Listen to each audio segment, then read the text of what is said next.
I've noticed I really haven't gotten an in-depth look at Joey the Dancing Monkey before Oddville started, because when we did the Beyond Vaudeville talk show, it was shown on a station that aired only in Manhattan and maybe some other parts of the country, but it never aired where I am, so that I never saw the act Joey the Dancing Monkey until I noticed that he was part of Oddville's closing segments each night. Right.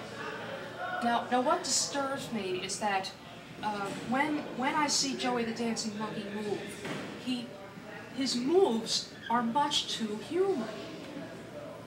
If he's a monkey, then he's supposed to be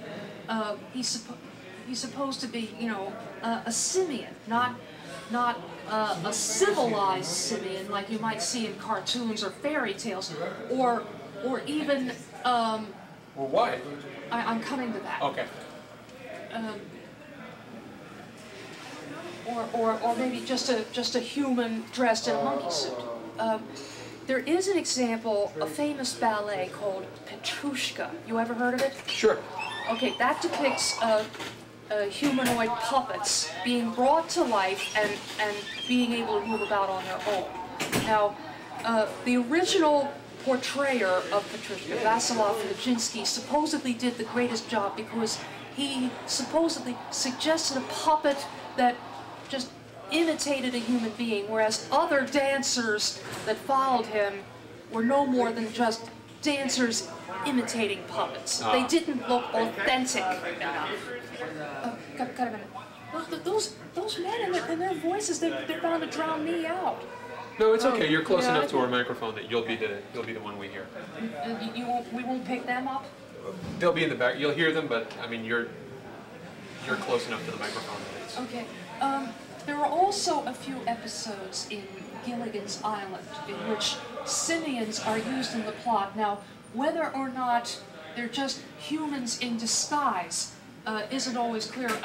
The closing credits may not credit a person with having impersonated an ape, but the Gilligan's Island simians made sure to... Oh, please, it's all right. made sure to, especially if they were humans in disguise, they made sure to authenticate their moves so that they looked simian enough and primitive enough, so that they didn't seem to be, well, civilized characters. Okay. So if Joey the Dancing Monkey is going to continue to be on Beyond Vaudeville, it's best that he authenticate some of his moves so that he looks more authentically simian, and not just copy humans' steps. Right. And also... well, how, for example? Well, I'm coming to that. Okay. But another thing is that if it's with your size, now I don't mean weight, I mean your height. Monkeys in the conventional sense are very, very small. And you're big enough to pass for either a gorilla or an orangutan. Because of the color? Well, an orangutan perhaps because of the color, but a gorilla and an orangutan because of your height. Because of my size, You're too tall to pass for a monkey. Right. And some monkey species have tails, others do not.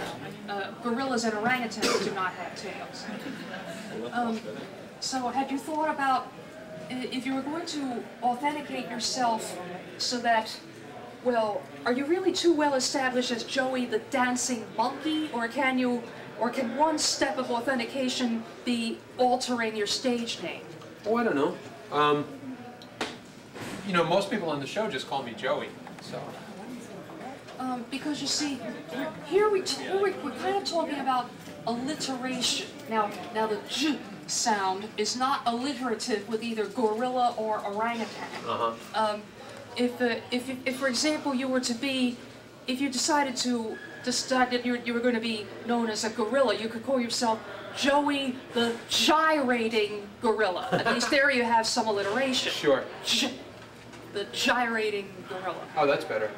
Or if you wanted to stick with just something, the gorilla, then you would have to change your name to something beginning with a hard G. Right. Gertrude? Well, no, Gordon or,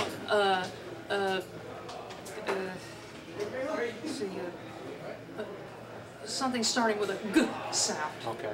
No, and not Gertrude. That's a woman's name. Oh. Now, as far as the movements go, I have seen, well, I tend to think more in terms of gorillas because that's the animal you're mostly suited for in terms of your height. Right. I don't know if I make the movements here. I'll look funny doing it in a big cape. It's okay. I mean, it's not for broadcast. Well, see, you've always been standing with your back straight. Now, in real life, simians, especially the bigger ones, have their backs slightly hunched or bent slightly at the waist. In fact, Roddy McDowell, a veteran of the Planet of the Apes movie and TV series, well, movie series also, said that now those apes were supposed to be civilized, but yet the actors who played their parts still had to make their moves so that they looked still slightly simian. So they had to bend over slightly at the waist, bend the knees a little, and swing the arms back and forth. Like this, right? Yeah, well, not bow-legged like that. Sorry. More like this. Really? And especially if you're supposed to be a gorilla, gorillas has unusually long arms. Mm-hmm. The hands would almost reach the ground.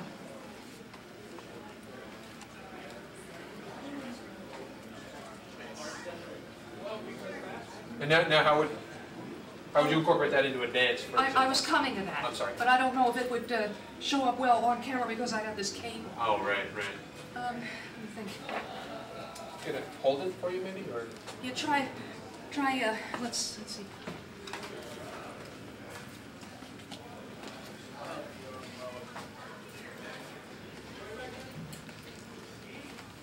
Holding hands with someone. Oh, that's great.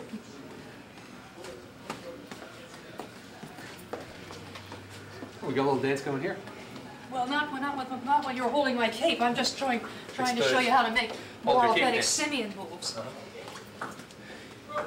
Or if you had a railing, and especially if you were a gorilla, if there was a railing overhead, you might grab onto it and like swing from it, like from a tree branch. No, I wouldn't expect you to swing around like a gymnast, but at least you know, back and forth. Yeah. It's too bad I can't make any sound in that mask. No, I'm just putting myself for it. Okay, that's. Well, thank you very much. I'm glad I was able to record this because I wanted the reference. So, thanks, Suzanne. That's why it didn't look right to me when I was on before, and I was trying to cue you to some moves that would make you look simian and yet still be within your realm.